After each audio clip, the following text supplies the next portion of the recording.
When it comes to which boss is the big dog of Elden Ring, there's no question it's Maliketh, unless he's the coolest cat. Or the most fantastic fox? Whatever he is, he's gatekeeping destined death, and that's gotta be pretty good. Death tends to kill things. It's also a big sword and a big suit of armor. I don't think this is gonna be a hard run. I think the question is, could this be the best run we've had yet? Or will it disappoint further down the road? I doubt it, but you never know. If you want to watch these streams live, that happens on Twitch. That's also where we play other games like Astrobot, but the edited videos for those will be on Tulok time. Tulok the Barbarian is where the Magic the Gathering content is, and Tulok the Barbarian is where we're going to be getting back to doing some D&D. Eventually, that's taking more time than I thought. Finally, join the Patreon to support us. It's the best way to do it. Now let's get started as a dog, or a cat, or a bit of both. The feline canine little cat dog, cat dog, cat dog. Kicking it off on the back of the Patreon video, this was Thancred from the hit MMORPG Final Fantasy XIV with a free trial through level 60, including the award-winning Heavensward expansion. Tried to do that off the top of my head, no way it's accurate. Starting off respecking with the Moon Mother, then go grab Maliketh's gear. That sounds a little dirty. Streamfill, can you do better? Equipment from champions. Yup, I need head from Maliketh. Nobody clip that. I need top from Maliketh. Nobody clip that. I need a handy from Maliketh. Nobody clip that. I need feet from Maliketh. Nobody clip that. Much better. After all that, we need the boss's hole, so we go down south. In the Weeping Peninsula, the turtle seems to be asleep. It's straight up not moving. I think they sleep at some point in the day, but I don't think you can wait for that time to hit with waiting at the grace. You either line it up perfectly, like I did here, or wait with your character in the overworld. Gotta choose if I want the weapon or the spell first, and gosh, what a decision. On one hand, a giant sword that can take 10% off the enemy's max HP with the Ash of War. On the other hand, a spell with a way higher faith requirement that does the same thing, but also can't do anything else. You serious? We're getting both. I'm just teasing the spell enjoyers. God, you think you'd have some patience since none of your builds are usable till level 70. Second turtle I choose is the Lernia one. Don't know if that's the fastest, doesn't really matter, it's fast enough. We're also going to grab the beast spells, and by spells, I mean the only one I know I like, which means it's time to gather Death Spaghetti. Hitting the Limgrave Tibia Mariner with a +10 Death Blade might seem like overkill, because it is. Same with the Black Knife Assassin that starts off with less health. She knew it was up, thanks for being helpful, sweetie. On our way up to Lernia, we bash another Tibia Mariner and get the holy boosting physic tier by bashing an Erdtree Avatar. That's 4 bosses in less than 10 minutes. If we still tracked the boss kill time, this run would be crushing it. Cemetery Shade gets got, but hey Phil, you need to grab the Death Root, or you just wasted a bunch of time going through a catacomb.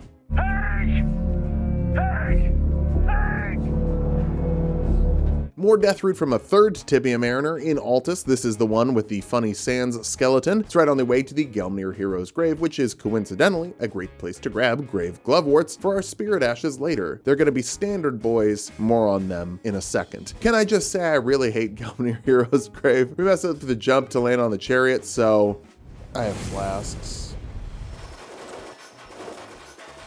That means we only have 2 flasks left for the Red Wolf of the Champion, so what are we gonna do? Oh, it's dead already. Yeah, wasn't a big issue. More Gravewort from the Giant Conquering Hero's Grave, but I forgot to grab the 9 on the way out.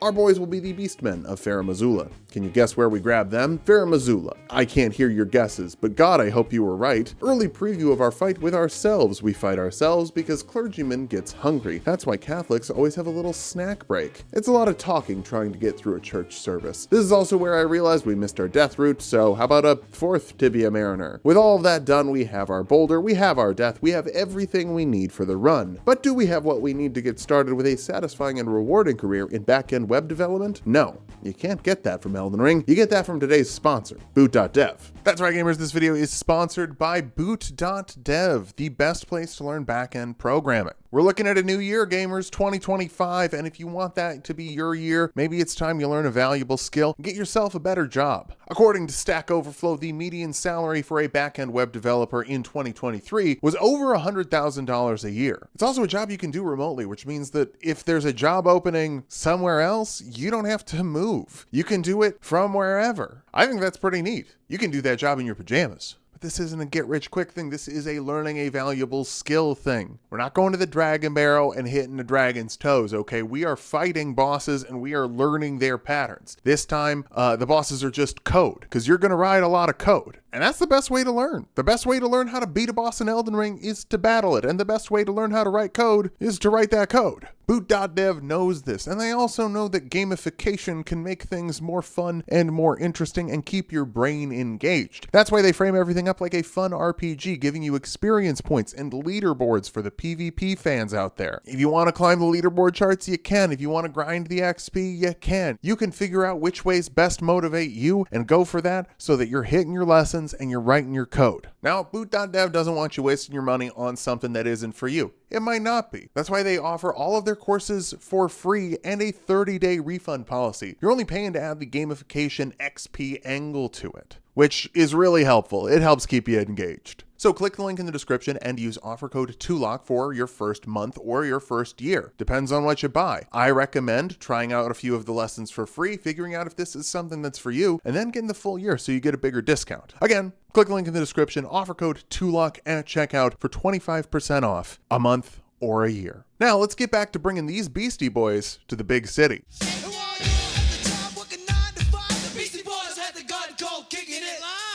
Okay, so Grafted Cyan always just gets absolutely slobber knockered on the way through an NG Plus run, because why wouldn't you? Dude thinks he's so funny jumping you before you have any flasks. Well, who's laughing now? Margit is also flattened, but he's flattened by the whole Beastie Boys gang. I don't know that we really needed the other two here. The sword seems to hit just fine on its own. Worth noting, we can stack the debuff with the sword and the spell to cut 20% off the top of any boss's max HP. But at this point, every hit does like 10% of the boss's max HP. So why wouldn't we just hit them? It's faster. Against Godric, we don't even summon the other boys. I'm trying to hit the fancy Shadow the Hedgehog moves, but it's all extra effort to look nice. A simple R1 or a slightly more complex R2 would have done just fine in this scenario. At least we have Godric's Great Rune now. This build benefits from everything that isn't intelligence or arcane, so we're good to go. Smaragd gets the Garank treatment with a few boulders to the head. I like that boulder.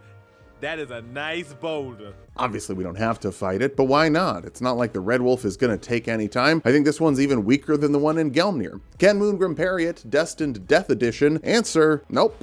Neat. Renala Phase 1. Marika sent her dog to attack her husband's ex-wife and her children because she's a messy bitch who lives for the drama. That's not drama, that's crime. That's a crime. Pokemon style. Phase 2, we delete all of her dogs with one big destined death. It's quite funny. On our way to the Dectus Pieces, I kill one more Tibia Mariner. That's a surprise tool that can help us later. Which is a total of 5. Mamma mia, dogs love eating bones. In other news, water wet. We get to imagine Maliketh in fort height. That would be a cool skin, honestly, not even joking here. Then to the Dragon Barrow, where we get a second beast seal. We can hold that in the other hand to get twice the boost without the Syncadea. I don't want the Syncadea. I won't use the Iron Balls. I had a million runes, well, I'd spend them all. Both Dectus Pieces have been grabbed, touch base and Altus, and now we can go to a party. Who doesn't love a dog at a party? People with social skills. We're a big hit, and then cut down Radahn's HP so severely he basically doesn't have a phase 2. Right after he lands, we get one more blast out, and it's curtains for the old pony boy. Stay golden. At this point, we're already high enough level that despite being mad, multi-ability dependent for the non-D&D gamers, we can get more out of Radahn's Great Rune than we can from Godric's, which is pretty wild. Still not wasting a rune arc to reset it, we'll just swap it out when we die. Like that's ever gonna happen. Seriously, this feels like another deathless run waiting to happen. It's more of a question of how fast rather than how good. Mimic Tier gets destroyed. In other news, the sun is hot this time of year. The moose is weak to holy, so much so that when it starts healing, we hit the destined death and really make it regret going for a flask when it should have been rolling. Had to feed my cat and we almost got batted in Lernia because of it. Whoops. Anyway. By the way, I am working on a run. It's taking a minute because the idea is literally taking a minute. We do 1 minute of playing the game, then take our hands off the controller wherever we are and stop for a minute. So that's taking a really long time. If you're wondering why there have been gaps in the schedule, that is why. Could Maliketh carry a manor? No, but a house isn't a manor without a cat. By the way, I googled it. There isn't really a difference between a house and a manor, or at least not a definitive one. It's just like a fancy word for it. Loretta meta gets fried moving on. Boy, there's a lot of walking in this game. Obviously, Maliketh loves it, but that's because if he does his business in the house, Marika rubs his nose in it. She doesn't seem like she'd be a good pet owner, and Maliketh gives big rescue energy. Don't make me fight him. Let me show him what a home can be. Astel is not a rescue. It's a fucked up space worm, and it was never meant to be a pet. How would you pet him? He's fangs, anal beads, and a stinger. What part do you pet? We roll through the gravity wave, and that feels really cool. Super clean Astel. But will the valiant gargoyles be so clean? They should be. They live in a damn waterfall. First one gets a boulder, but then we use a boulder strategy on the second one. It's mad at the joke because it's homophonic, and we say gay rights here. We actually just were out of magic, so we have to hit it with a big sword. Fia's champs are weak to the AoEs, and wouldn't you know it, our Ash of War makes a big AoE. Adrock and Mike D distract while we just spam. We made it to the city. Let's deliver some death. One day you're going to die. Take it away, Hank. Phil, why are you grabbing that second ritual shield talisman? They don't stack. It would be neat if they did. Not really, actually. It's multiplicative, so as it approaches the total value of 1, you'd get severely diminishing returns. It's the inverse of why stacking percentile buffs is good. Anyway, Godfrey Shade, I just hit it. I just hit it a few times and it dies, so I can go upstairs. Least notable fight in this run. Nothing interesting happens, and that's saying something, because damn, we are cruising. Like, am I the CEO of Hoverround? Tom Cruise? Can't think of anyone else more relevant with that name. Hey, it's Morgott, and he's got a few new tricks since we stomped his ass in Limgrave. Really, he just has more health. More than anything. He's got it, but we've still got plenty of damage. Apparently not as much stance pressure as I thought, though. Huh. Oh, and the boulder does a little less damage than I thought, too. That's fine. The boys are there to round it off. I forgot to go to Volcano Manor the same way I forget to do the dishes or go get my registration renewed. It's something I'm not looking forward to, so my brain blocks it out. Oh my God, putting this in the script as a reminder, get your registration renewed, Phil. It's December. Oh no, I still haven't. Okay. Well, I thought I was going to stream today, but nope, I gotta go do that. Okay, bye. Boggart gets destined to death, then we warp up to Volcano Manor. A manor isn't a home without a cat. This section, I'm calling Maliketh a cat. We're just gonna split it up and kind of alternate between. For the noble, we just hit him till he starts floating, then we use the super armor of the Ash of War. Oh yeah, the super armor on the Ash of War. It's pretty neat. Rykard fight. 4 damn lands, huh? Seems like everyone kind of got on board with Nintendo's viral marketing strategy for the Year of Luigi 2, huh? Like, across the aisle. It's almost as though everyone has faced how horrible our health insurance and healthcare systems are as a whole, ranging from either frustration to outright harming them or a loved one. Obviously, we don't condone violence here, but if we want to solve our problems with voting, you gotta put the option on the ballot, folks. You got bipartisans clapping in the seats for a public pew-pewing. Maybe people actually do want universal healthcare and don't pitch universal healthcare, then get elected and switch it to actually you have to buy insurance or you'll be fined, because that sucks. Fire Giant is hitless, and I didn't really register that during the fight. I also didn't register that for some reason we were one-handing the sword in phase 1. With 60 strength, it's not actually all that different. Really threaded the needle on those fire pillars going into phase 2, then bonk him right away to get a stance break. Finish it with a little destined death to his mad taint. It's too bad most pets don't like taking baths because this Maliketh is looking clean. Farah Missoula, it's good to be home, although it looks like we left this place a little messy. It always stinks when you come home from your vacation and the apartment's messy. I recommend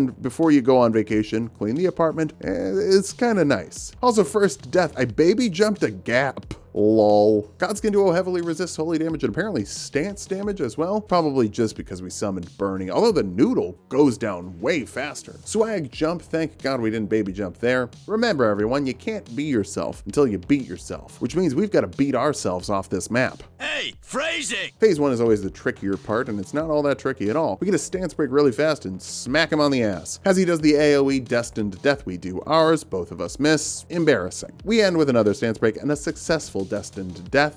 So that's what that feels like. Gideon up onto Gideon. Cat bites man, not exactly a news story, but cat wielding the power of death itself hits man with a greatsword is a little more interesting. For Godfrey, the destined death buff doesn't work in phase 1. Don't really know why. Oh well, we got grabbed also. Oh well. I don't know if you've noticed our health bar making it halfway across the screen, but yeah, grab me, I don't care. Finally, Radahn. He can hit us with every single attack and it doesn't matter. It's a little embarrassing, considering this is my full-time job, but overall I'm not too worried about it. The Maliketh set has really good holy resistance, so we get to the Elden Beast with plenty of flasks left and just sort of hit it a bunch. Their holy resist is obviously high too, but we do enough standard and percentile damage, it's no problem. Time to go kill the rest of the base game bosses to death.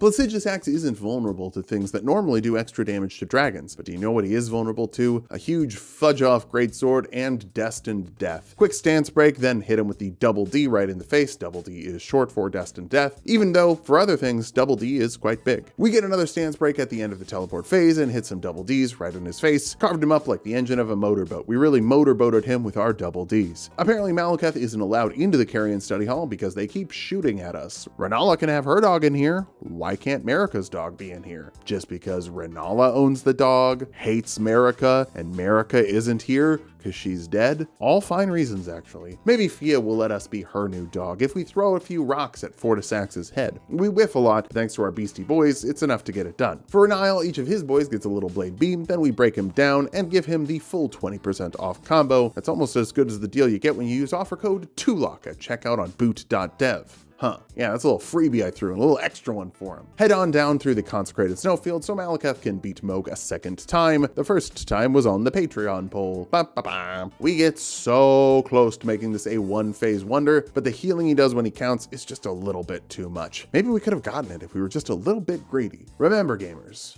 Greed, for lack of a better word, is good. Is tree good, though? Let's head to the Howling Tree and leave our mark the way Maliketh would. Piss. Loretta is so neat. She loves her horse. Maybe she could adopt a stray. You know, if she was, alive. Maliketh doesn't know any better. He thinks he's playing. If any base game boss is gonna end our fun, it's Malenia, but I don't think so. I am bobbing and weaving perfectly, letting the boys take their aggro out, even outrunning a ducky dance. I'm sorry, we can just run? That has never worked. Another crit, some big stance pressure for a follow-up heavy. Yeah, no hit phase 1. I like it. I really like it. Black Blade is free into phase 2 with a rock as well, and then we get Rotterfouled. Fun fact, Malenia's rot does more damage than other forms of rot. She is basically back up to full health after hitting us and the doggies with that Rotterfoul dance. Even worse, we have to stop to drink flasks because of the rot. That leaves us open to getting hit. I know this ain't it, cats, so we just quit out. Save the rune arc. Not a death. I had the reaction time to quit out. Second attempt is not as clean as phase 1. How could it be? We didn't get hit on the first attempt. One hit makes it not as clean. But we take a ducky dance just to make sure it's extra sloppy. The Beastie Boys are also doing substantially worse here. That might be a good thing though. If they die in the onion of phase 2, they can't heal her as much. It's still better to have them than to not, because when they knock her down, it's a huge window for damage and stance pressure, which is another window for damage. It's windows in windows, like throwing your computer outside. Phase 2 starts rough. We just kind of get hit with everything, but Poise carries us in enough to get a big old stance break and immediately push to Onion 2. Hit her with the Black Blade, then charge in to keep the pressure up. Few more hits, she dies. No deaths in the base game, other than the little gap in Fair Missoula. Nothing could stop us, except, you know, the one guy in the DLC. But we're going to the Shadowlands, and we're Marika's shadow. Even if we don't win right away, we'll just like live and learn.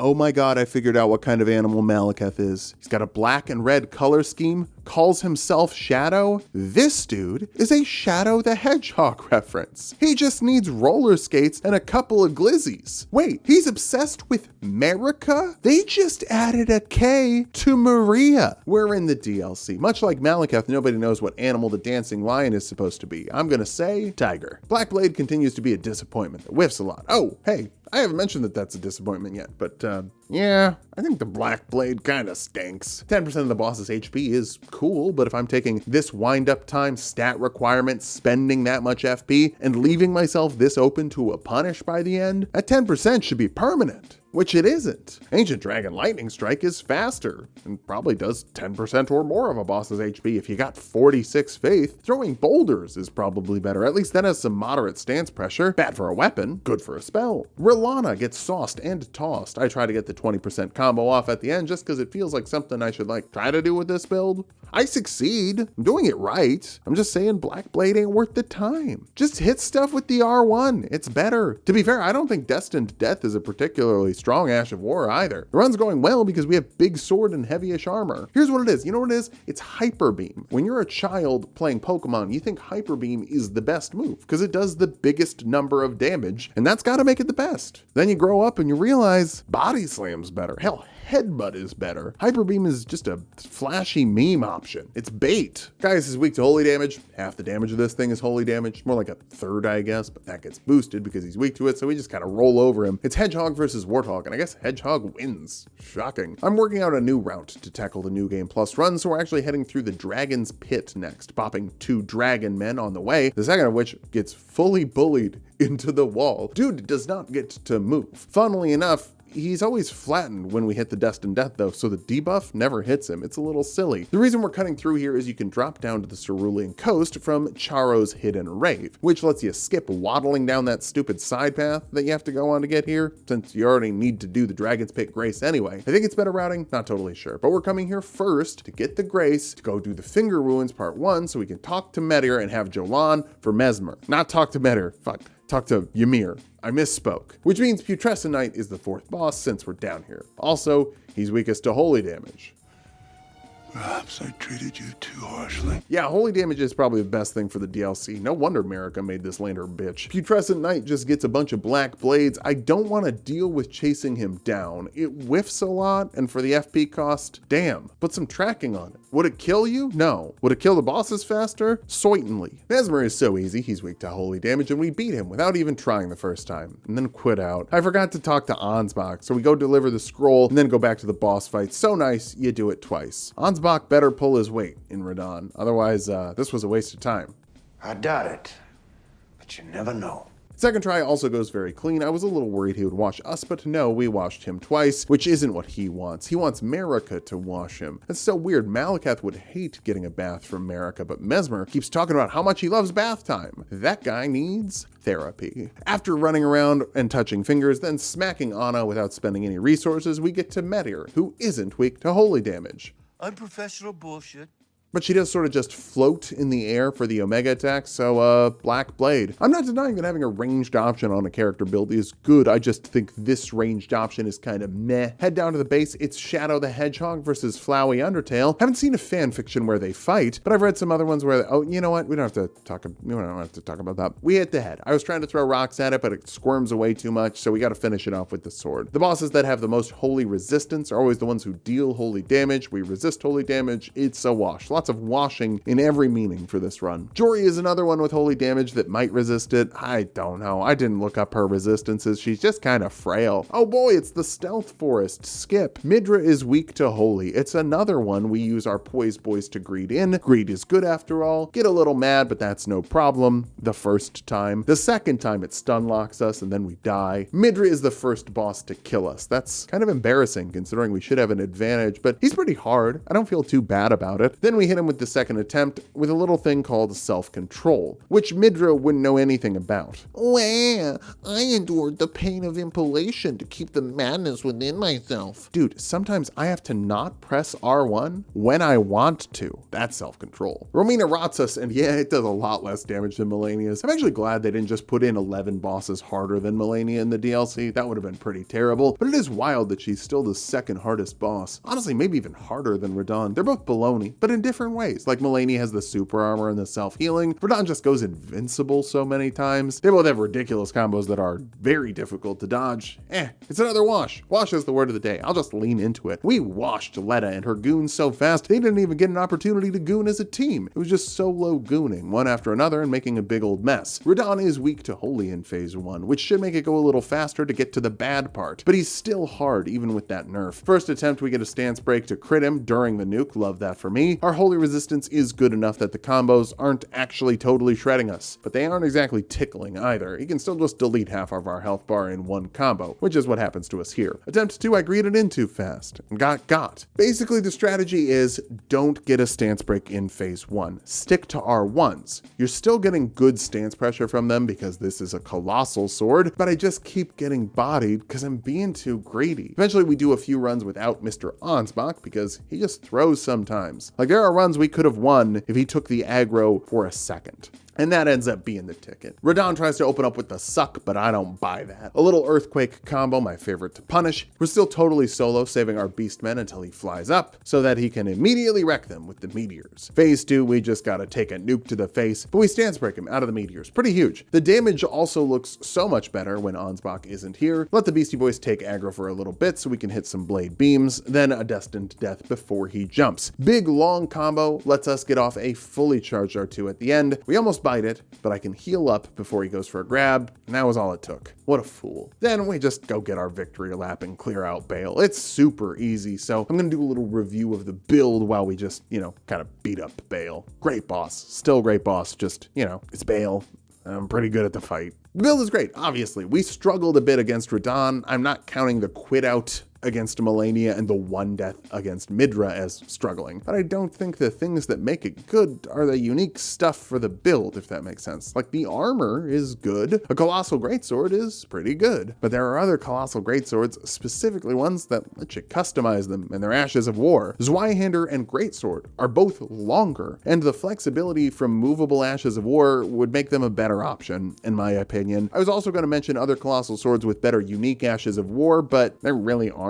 It's all pretty comparable, big flashy stuff that doesn't actually do much better than some R1s would. Meteoric Ore Blade, the Ruins Greatsword, they're cool, but they're cool in the same way this is cool, where it's like big and flashy, but you just hit stuff. Like, if I could replace this with Craigblade, Lion's Claw, Royal Knight's Resolve, Thunderbolt, or Chilling Mist, those would all do laps around Destined Death. I'm sorry to people who like flashy stuff, but I don't know, sometimes flashy's just flashy. That would be good. And Blackblade as a spell, nah.